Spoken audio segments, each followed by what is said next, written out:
এক রাতের ভারী বৃষ্টিতে পাল্টে গেছে যুক্তরাষ্ট্রের টেক্সাস অঙ্গরাজ্যের গুয়াডালিপে নদীর গতিপ্রকৃতি। গেল এক মাস ধরে টানা বৃষ্টি হলেও স্থানীয় সময় বৃহস্পতিবার রাতভর বর্ষণে বিপৎসীমা অতিক্রম করে লোকালয়ে ঢুকে পড়েছে বন্যার পানি। সবচেয়ে বিপাকে পড়েছেন কার কাউন্টির 50,000-এরও বেশি বাসিন্দা। আকস্মিক বন্যা কবলিত এই কার কাউন্টিতে গেল রাতে 10 ইঞ্চি পর্যন্ত বৃষ্টিপাত রেকর্ড করেছে আবহাওয়া দপ্তর।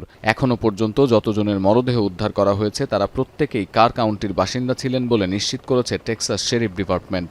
এছাড়াও কার কাউন্টির একটি রিভারসাইডে ক্যাম্প করতে আসা বেশ কয়েকজন কন্যা শিশুর হদিশ মিলছে না বলে জানিয়েছে টেক্সাস কর্তৃপক্ষ। গ্রীষ্মকালীন ক্যাম্প মিস্টিকে অংশ নেয়া এই শিশুদের উদ্ধারে অভিযান চালাচ্ছে ওয়াইল্ড লাইফ ডিপার্টমেন্টের ওয়ার্ডেন সহ রেঞ্জার্সদের কয়েকটি দল।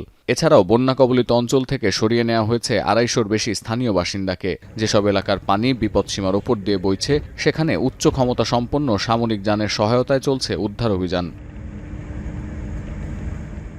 মার্কিন আবহাওয়া দপ্তর আরও বলছে, বৃহস্পতিবার দক্ষিণ ও মধ্য টেক্সাসের বেশ কিছু এলাকায় 4 থেকে সর্বোচ্চ 15 ইঞ্চি পর্যন্ত বৃষ্টিপাত রেকর্ড করা হয়েছে। এর জেরে একই সঙ্গে বেশ কয়েকটি এলাকায় আকস্মিক বন্যা পরিস্থিতি সৃষ্টি হয়, যার ফলে গোটা রাজ্যে আপৎকালীন জরুরি অবস্থা জারি করেছেন Texas governor Greg Abbott. We're going to make sure we get information to families as quickly as we possibly can.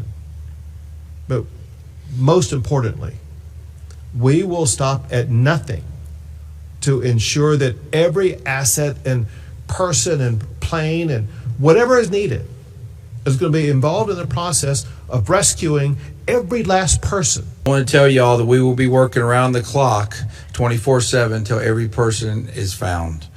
What I can confirm at this point, we're at about 24 fatalities. We're not going to be giving any names out at this time. We're still notifying next of kin. বাতিল করা হয়েছে স্বাধীনতা দিবসের বিশেষ আয়োজনও। হতাহতদের প্রতি সমবেদনা জানিয়ে এই ঘটনায় গভীর শোক ও উদ্বেগ জানিয়েছেন মার্কিন প্রেসিডেন্ট ডোনাল্ড ট্রাম্প। আশ্বাস দিয়েছেন ফেডারেল সহায়তারও। এছাড়া স্থানীয় সময় শুক্রবার টেক্সাসের বেশ কয়েকটি অঞ্চলে ঝড়ের পূর্বাভাস দিচ্ছে আবহাওয়া অফিস। তাদের আশঙ্কা, অব্যাহত ভারী বৃষ্টির পাশাপাশি ঝড় আঘাত হানলে ব্যাহত হতে পারে উদ্ধার অভিযান।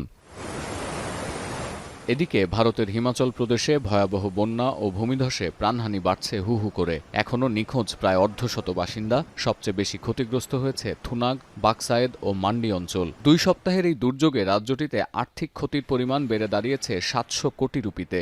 রাজ্যের অধিকাংশ জেলায় আগামী 7 জুলাই সোমবার পর্যন্ত জারি আছে জরুরি অবস্থা। ভিটেমাটি হারানো পরিবারগুলোকে পুনর্বাসনের জন্য আপাতত 5,000 রুপি সহায়তা দিচ্ছে রাজ্য সরকার।